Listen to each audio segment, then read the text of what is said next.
Now I'm already off fucking track. You know what my fucking bank did to me? I walked in. I had this account in New York that I kind of it was a little checking account that had a little bit of money in, and all of a sudden I noticed they were taking some fees out. I'm like, well, that shouldn't be. So I get to New York. I walk in. I talk to the douchebag who works there, and he goes, "Yeah, they're taking $27 a month out. I don't know why that is. Here, let me check to see what's up." Click, click, click, click, click on his thing, and he goes, "Yeah, we shouldn't have been doing that." And I go, "Okay, well, can you refund the money?" And they go, "Absolutely." And I go, well, I've had the account for like 6 years. Can we see how long you've been doing this? And he's like, "Oh, I'm sorry. Our records only go back for 4 months." Really? It only goes back for 4 months? That's amazing because my bank records at home go back the entire time I've had the account. That's incredible. And I just have some piddly sum in there while you deal with hundreds of millions of dollars, if not billions, if not trillions. I don't know what the fuck you have. I just know there's a fucking bank of yours in every goddamn state now. But of course, it only goes back like 4 months. So I go, all right, well, what if I bring my records in? I look them over and I find out how long you've been doing it. And they're like, no, we can only refund it for 4 months. I'm like, dude, what are you talking about? And he goes, well, the bank kind of looks at it like that was on you. What do you, and I was like, it's on me to not be like paying attention to make sure the people who're supposed to be keeping my money safe aren't fucking stealing from me. And he sort of like laughed. I'm like, dude, this isn't funny. This is ridiculous. You guys just stole from me. And if you've been doing it for 6 years, what's that? $270 and another fucking 50, like almost $300 a year for 6 years. That's like 1,500 to 1,800 bucks, somewhere in there. And the guy's just sitting there fucking laughing. And this is the usual shit. Yeah, what are you gonna sue us? Go ahead. We'll take some of that bailout money, which is part of your tax money, and we'll fucking. So I don't know what I'm gonna do. I'm gonna close out the account, and I don't know, what do I do? Then I go across the street to one of the four banks that are left. If anybody out there is in banking, how do I get my money back beyond the 4 months? Because I know that they've been doing it longer than this. Um, can anybody explain that? This is why, people. This is why you don't put 100% of your paycheck into the fucking bank. You got to look at it this way. If somebody mugged you last week, would you walk up to the same person and take your paycheck and stick it in their back pockets? You wouldn't, would you? But for some reason, we have these fucking bankers.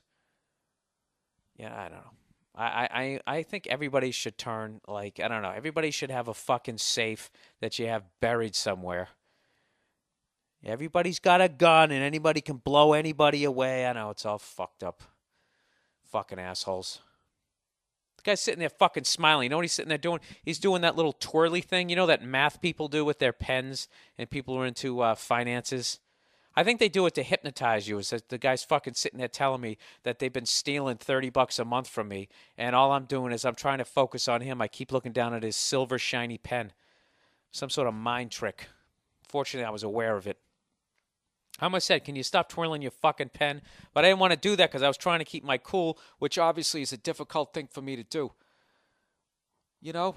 I know right now, oh, Bill, it's just $27 a month. Times how many fucking people? You remember Superman 3 when Richard Pryor stole half a cent from everybody and the next day he had a fucking Ferrari? These fucks are taking $27 a month from everybody. I'm convinced of it. It's the fucking mob. I swear to God, the mob went legit, or those There Will Be Blood guys. They're the fucking assholes who run the goddamn banks. These fucking cunts are just stealing from me, and there's nobody's gonna help me. What am I gonna go down there? I'm gonna get that guy who used to be on the fucking Leave It to Beaver. What the fuck was the name of that show? Mayberry. I always hated that show.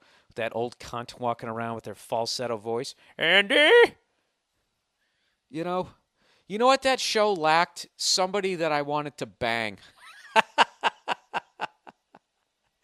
That's why I didn't watch it. There was nobody fuckable on it. That was the brilliance of the Munsters.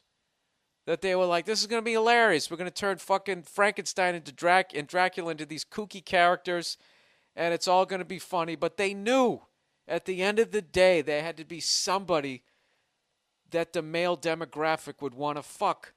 So they came up with that girl who was allegedly ugly. Why am I explaining this classic show? You know the deal. And she looked like Marilyn Monroe. And that's what kept you in there. I don't know. Right? Batman, after a while, it's like, dude, what is going on with this 40-year-old guy and his ward?